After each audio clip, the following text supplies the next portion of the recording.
Christmas from the entire Cover Your Assets crew this afternoon. Our local number to reach the team of Craig Nestor, Foreclosure Defense, Todd Rooker, Financial Accuracy and Unbiased Advice, and also Jason Walgrave, Short Sale Specialist, along with Investment Property. It's 651-204-1700. That's 651-204-1700.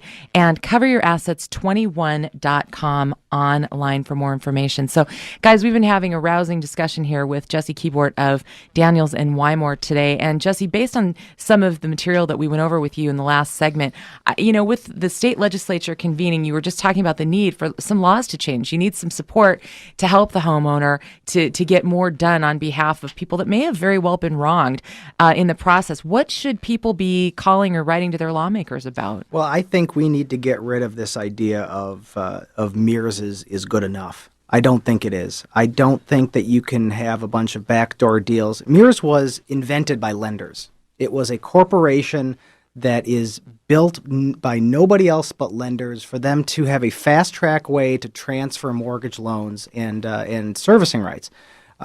It's a process that I believe no longer applies because states have good law on the books that deals with this. Mears has been merely a fast pass to get around the laws. It's a fast pass to get around the taxes that counties should be collecting. And it really leaves homeowners in the dark and regarding how their mortgage loan is transferred. Well, who do they even fight with, and who do they call, and who are you really?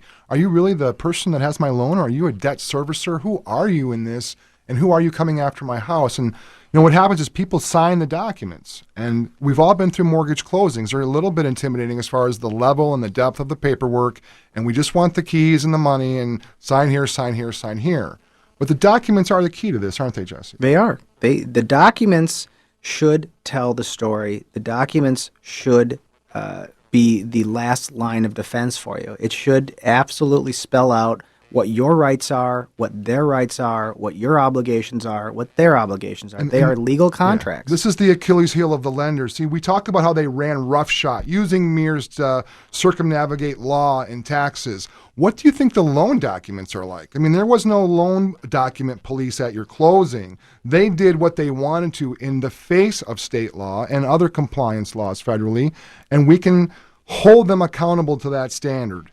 If they're going to hold us accountable to make the payment, there's some accountability on their side too. Yes, Jesse? Yeah, absolutely. Absolutely. The system we have in place now is, I believe, contradictory to the statutes that Minnesota has on its books. I believe the legislature has done a very good job, and this is law that's been on the books for probably 50 plus years that is just simply not being followed now because of the mirror system. And the Supreme Court at this point has said that that's okay.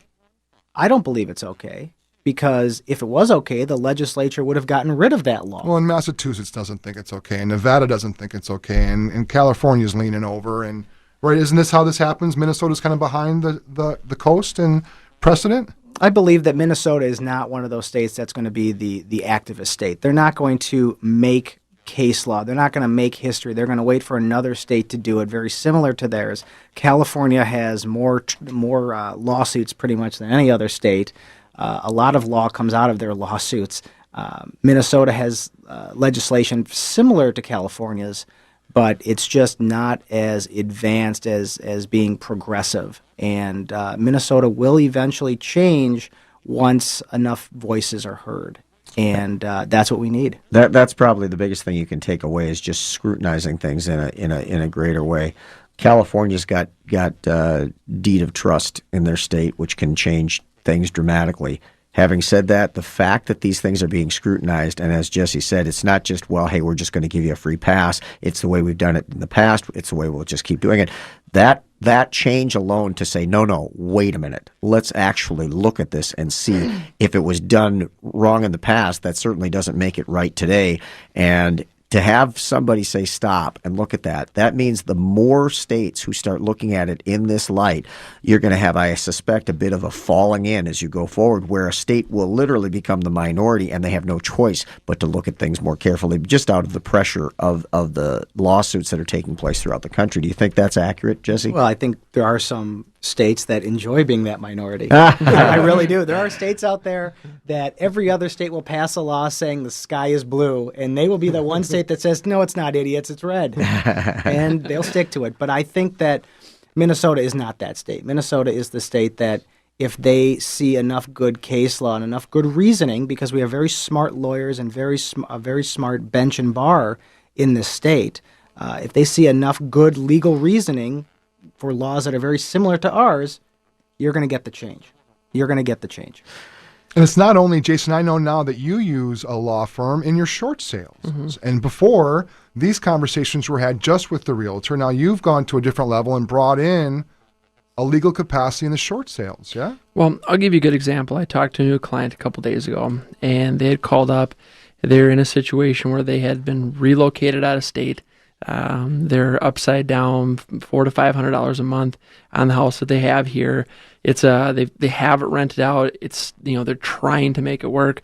They've been battling for a couple of years. They just financially can't afford it any longer. And they said, well, Jason, we already tried to do a short sale. And I said, okay, well, tell me a little bit about that.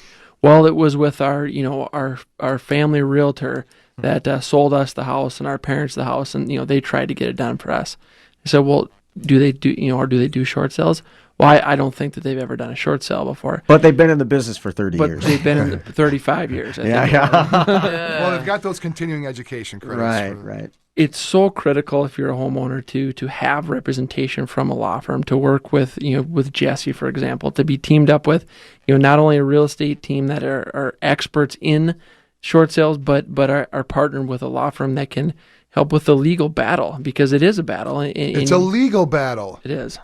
Well, and the thing that's most important is you've got to position yourself long in advance for this fight that imminently is coming. That's the thing that I see that's missed throughout the whole process, is that you've got to recognize that as our government puts more scrutiny to the banks to be able to gather up. I mean, they've gotten billions of dollars in subsidy money, and that money is going away, and it's becoming harder for them to get it. As that happens, these banks are taking an altogether more aggressive posture in pursuing homeowners.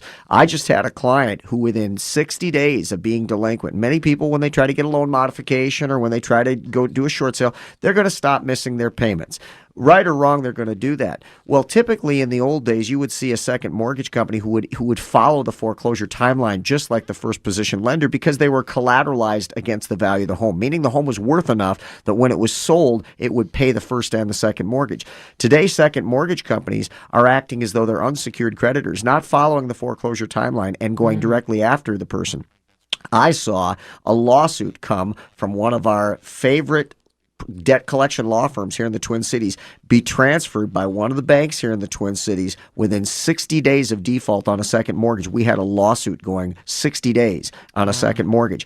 If that proves successful, you can bet your rear end that there's going to be all kinds of other lenders who are sick and tired of being kicked around as a junior lien, who are going to start coming after people with both barrels. Well, you better know that, not the day before you get the summons and complaint, but rather you better prepare for that long in advance. And I believe that that's the sea of change. Also, the other thing that I believe is poignant is that the debt is more valuable if a law firm, if you leave the door open and you foreclose in a judicial process, remember, whoever buys that debt can pursue that homeowner for 100% of the debt.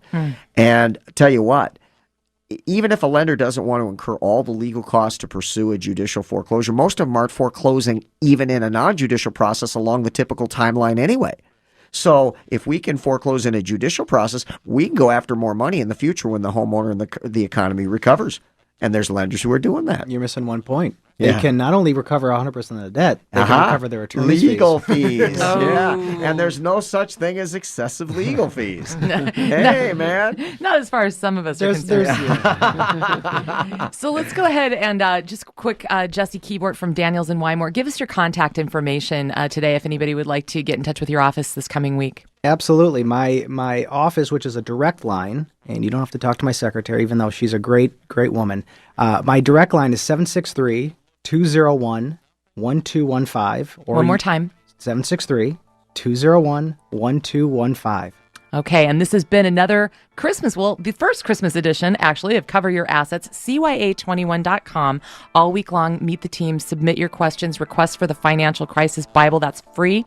Also, give us a call at 651-204-1700. That's 651-204-1700. Merry Christmas, Cover Your Christmas. Assets Merry crew. Christmas. Everybody go home. Let's have some eggnog and just put this to bed. Happy evening.